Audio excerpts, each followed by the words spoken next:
The Terraria 1.3 update for console and mobile has been in development for quite a while now, with the devs hoping to bring all platforms of Terraria closer together in terms of content and updates. We've seen some delays during this year as both Pipeworks and the Terraria devs continually playtest, squash bugs, and stream their progress for those interested to see. Earlier this week, however, Senex dropped an absolute bombshell that some of you won't believe. How's it going, crew? This is Happy Days, and today we're looking at some huge news and changes for the Terraria 1.3 update for console. So just before we take a look at the huge changes Senex mentioned, she first talked about the concept of one Terraria. We've all known that the three versions of Terraria on PC, mobile, and console are all quite different, with some items and bosses that only appear on certain platforms. The goal moving forward is to bring all three platforms closer together, so when major updates occur, they will happen either at the exact same time or extremely close together.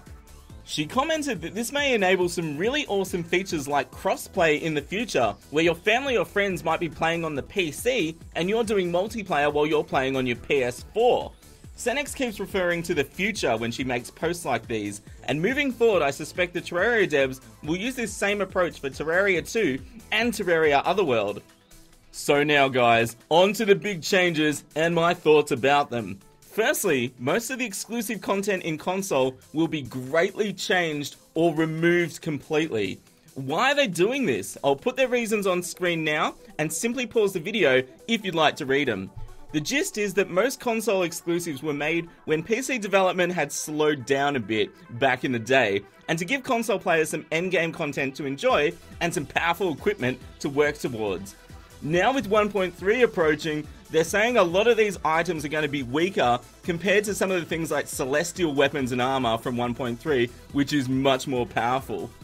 So what exactly is changing, guys? I'm going to put it on screen for you now. And you can also see next to each thing there's a key telling you if it's changed or removed and how it's going to work.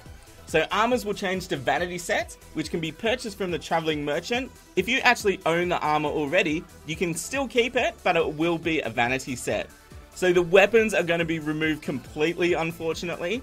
But again, if you do have any of those weapons, they're going to be replaced with something similar on PC. So you might get a chlorophyte sword or something like that. Console versions of mobs are going to be removed entirely, but remember they'll be replaced with the PC versions. So the Arch Wyvern will just turn into normal Wyvern. It's Wyvern time. Console vanity is going to be removed entirely. The one exception is the Horn God set you can get from the Traveling Merchant. Console exclusive pets are going to be removed, unfortunately, but if you've already got one, you'll get given a golden bunny, which is worth 10 gold if you want to sell it, but I would want to keep it personally. And I purposely left one change out of the list, and if you know what it is, let me know in the comments below. And now guys, we are on to the one huge change that some of you might have guessed already, and some of you might know Ocram is going to be removed from Terraria completely. That's right guys, boom, gone, no more Ocram. Now Senex simply says that the team never felt Ocram was a good fit or a really engaging boss fight. Now a lot of you might be sitting there thinking, well, let's just put Ocram into the PC version.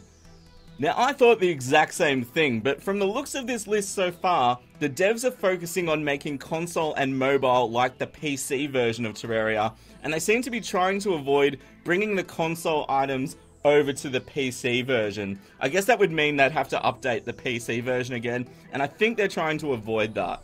The one cool thing about this, even though it's really sad Ocram is going, if you have Ocram's mask and the trophy, you can actually keep them as legacy items, which is going to make them really rare, as PC players won't be able to get them. So if you haven't gotten them yet, I suggest you get cracking. As for the release date, Senex said they're aiming to submit by the end of September, which is Q3, which I've said from the start. But that sounds like we might need to wait a bit for 1.3 approval for console. So fingers crossed guys, we don't have to wait much longer. I've put a link to the forum post with all this information in the description if you'd like to check it out. What are your thoughts on all this? Should Ocram stay? There's a poll on screen now to let your vote count, and let me know in the comments below. As I mentioned in my last video guys, the move is now over, so the goal over the next few days is to get back into the swing of recording, working back up to full gameplay videos. thanks again for your patience. If you're hyped for 1.3 and ready to fight the Moon Lord, smash that like button with a cookie. And if you want to check out some cool videos, why not watch one of these? And here's the most important part, as always, you'll stay happy and I'll see you soon. This is Happy Days signing out. See ya!